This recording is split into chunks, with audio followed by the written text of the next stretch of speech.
Le Conseil des ministres s'est réuni au palais présidentiel sous la présidence du président de la République.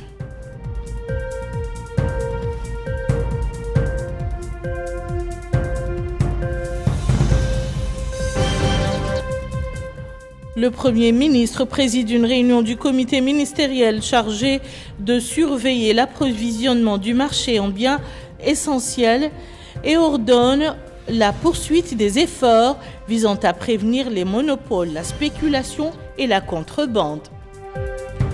Le ministre de la Culture supervise à Nouakchott une soirée littéraire organisée par l'Union des écrivains mauritaniens à l'occasion de la Journée mondiale de la poésie.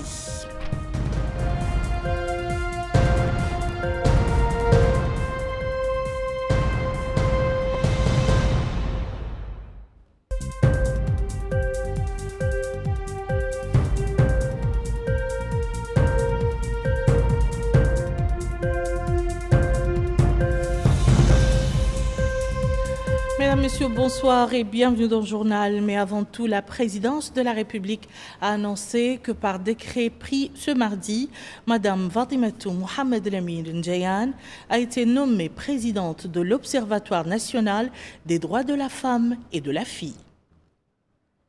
Le Conseil des ministres s'est réuni aujourd'hui au palais présidentiel sous la présidence du président de la République, Mohamed Ould Cheikh El Ghazouani.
Le communiqué final sanctionnant les travaux du Conseil des ministres vous sera communiqué dès qu'il nous parviendra.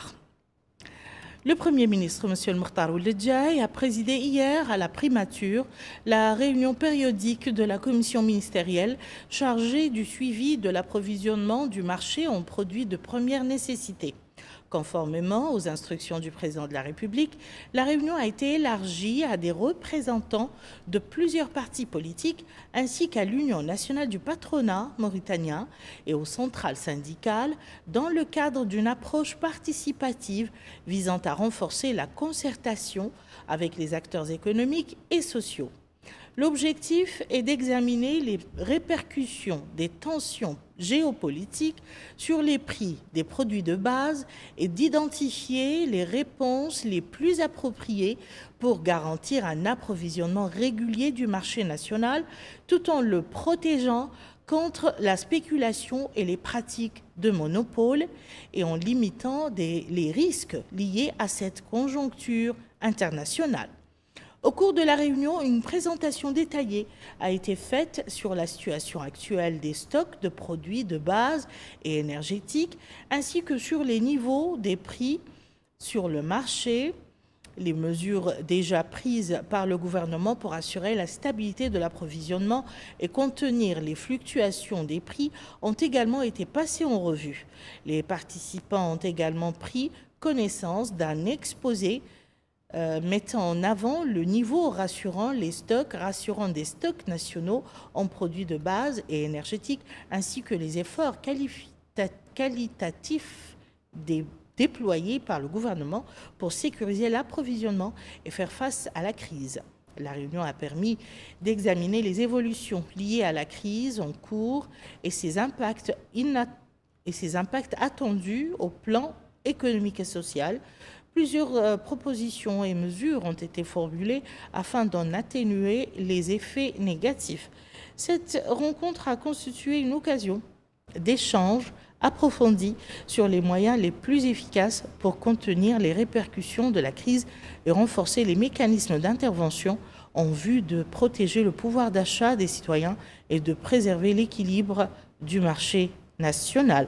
En conclusion, le Premier ministre a insisté sur la nécessité de poursuivre les efforts avec coordination, concertation et efficacité afin de garantir un approvisionnement continu en produits de base et énergétiques tout en faisant preuve de vigilance et de fermeté face à toute tentative de spéculation, de monopole ou de contrebande. L'Académie diplomatique a abrité hier soir le démarrage d'une table ronde critique et d'une soirée littéraire organisée par l'Union des écrivains mauritaniens sous le thème « Une seule patrie, 1 million de poètes ». L'événement a été supervisé par le ministre de la Culture, des Arts, de la Communication et des Relations avec le Parlement, porte-parole du gouvernement, et Aminata Khan nous en dit plus. L'Union des écrivains mauritaniens a tenu cette table ronde littéraire sous le thème « Une seule patrie, 1 million de poètes ». Cette manifestation culturelle a été une opportunité de mettre en lumière la place du poète mauritanien, mais aussi de souligner son rôle central dans la consolidation de l'identité culturelle et le renforcement de la stabilité et de la sensibilité esthétique au sein de la société. Ainsi, le ministre de la Culture, des Arts, de la Communication et des Relations avec le Parlement, porte-parole officiel du gouvernement, M. Hussein Ould Meddou, a affirmé que la poésie a toujours été, à travers les âges, un miroir fidèle de la société et un moyen raffiné d'exprimer ses préoccupations et ses aspirations. Insistant sur l'importance de soutenir ce genre littéraire en le considérant comme la pierre angulaire dans la construction de l'individu et la préservation de la mémoire collective. Il a également rappelé les efforts déployés par l'État pour soutenir la culture et la littérature et encourager la créativité. Le président de l'Union des écrivains mauritaniens, Ahmed Ould El-Walid, a appelé à préserver la poésie en tant que gardienne de la mémoire et conscience de la nation, soulignant que l'espace littéraire ne se limite plus aux frontières géographiques, mais s'ouvre désormais aux plateformes mondiales, ce qui exige la préservation de la voix poétique dans ce contexte d'authenticité.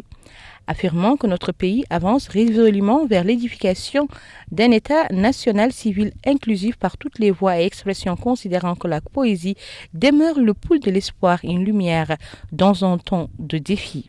Enfin, le maire de Sabra Zena, M. Taleb Ould Mahjoub, a affirmé que la poésie reste profondément ancrée dans la conscience mauritanienne, occupant une place importante dans la société en tant qu'outil d'expression et de créativité, constituant un apport important de développement de la pensée et de la culture. Les rideaux sont tombés hier soir à Nouakchott sur les activités commémoratives de la journée internationale Zéro déchet. Cette journée a été marquée par le lancement d'une initiative nationale visant à mobiliser tous les acteurs pour la protection de l'environnement. Le point avec Maïmouna Lo.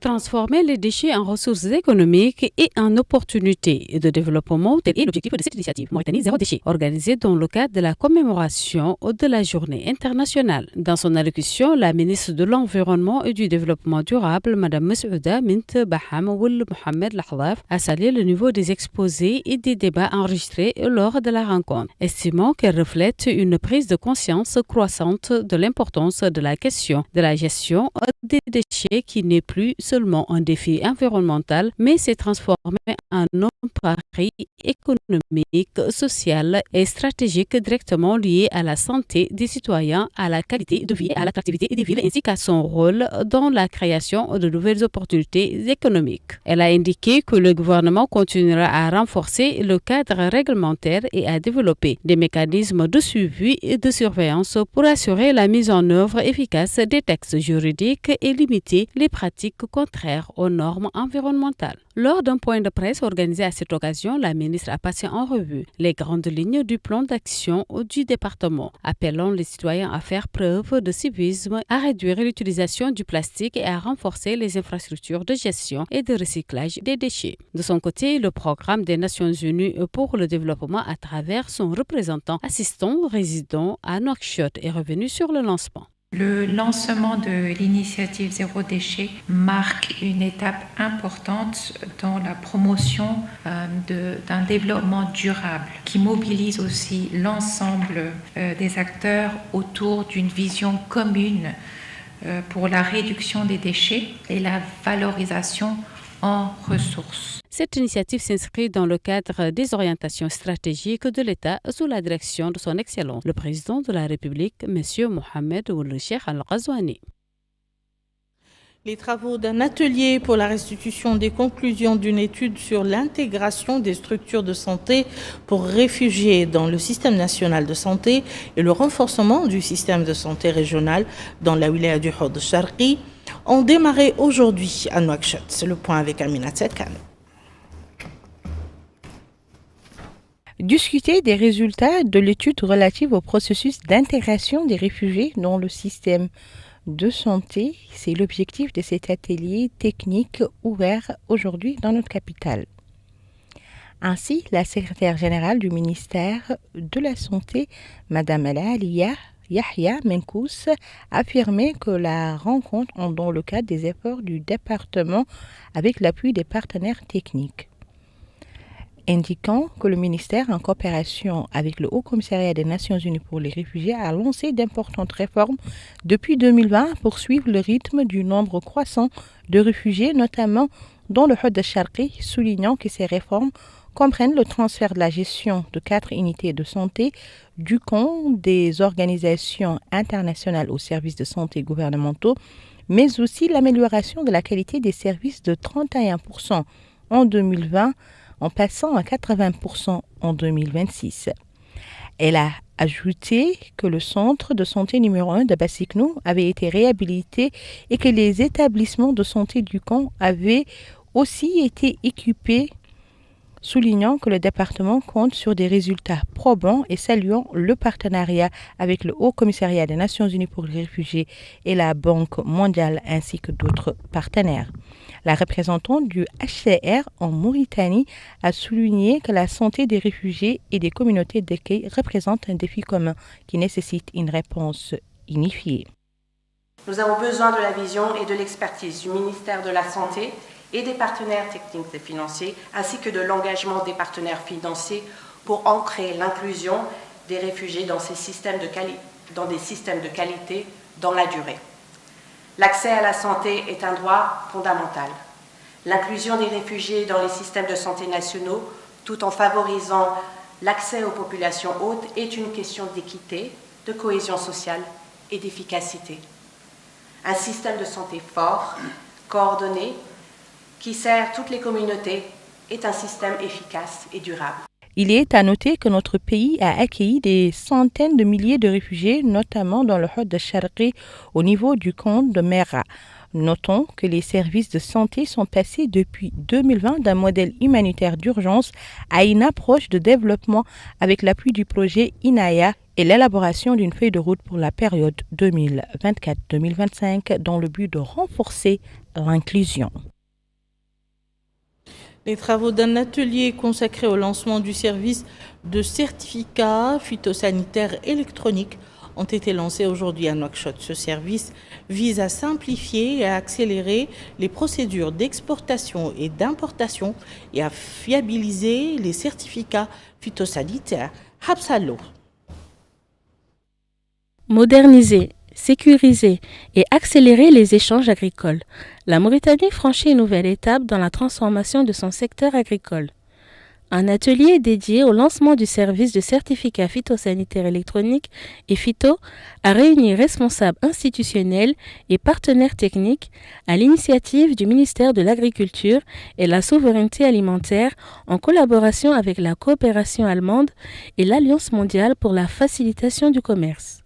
Ce dispositif vise à simplifier et accélérer les procédures d'exportation et d'importation tout en réduisant les risques de falsification et les erreurs liées aux documents papier, ainsi que les coûts et les délais, facilitant ainsi l'accès des produits agricoles mauritaniens aux marchés internationaux. M. Mohamed Yahya Ould Mohamed Mahmoud a indiqué que ce projet constitue une étape stratégique inscrite dans la dynamique de modernisation de l'administration, soulignant que la digitalisation des services publics contribue à améliorer les échanges commerciaux et à renforcer la compétitivité de l'économie nationale.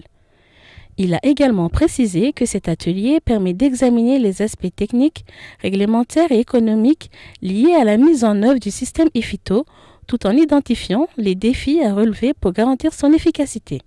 Le responsable chargé de la coopération à l'ambassade d'Allemagne à Nouakchott, Reinhard Holt, a déclaré que le lancement du système EFITO en Mauritanie marque ainsi l'entrée du commerce agricole mauritanien dans une nouvelle ère de modernité, de transparence et de convergence avec les standards internationaux tels que définis par la Convention internationale pour la protection des végétaux et son EFITO Hub.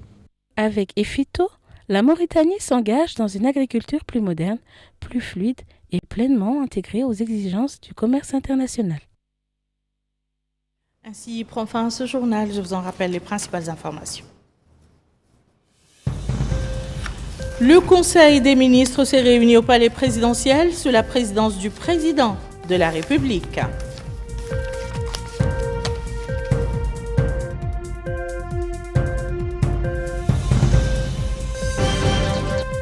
Le Premier ministre préside une réunion du comité ministériel chargé de surveiller l'approvisionnement du marché en biens essentiels et ordonne la poursuite des efforts visant à prévenir les monopoles, la spéculation et la contrebande.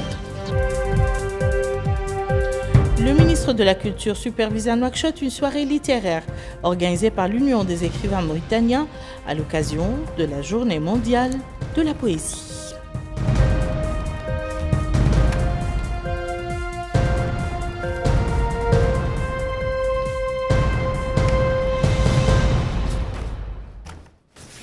Merci, madame, monsieur, de nous avoir suivis. Je vous rencontre demain, Inch'Allah.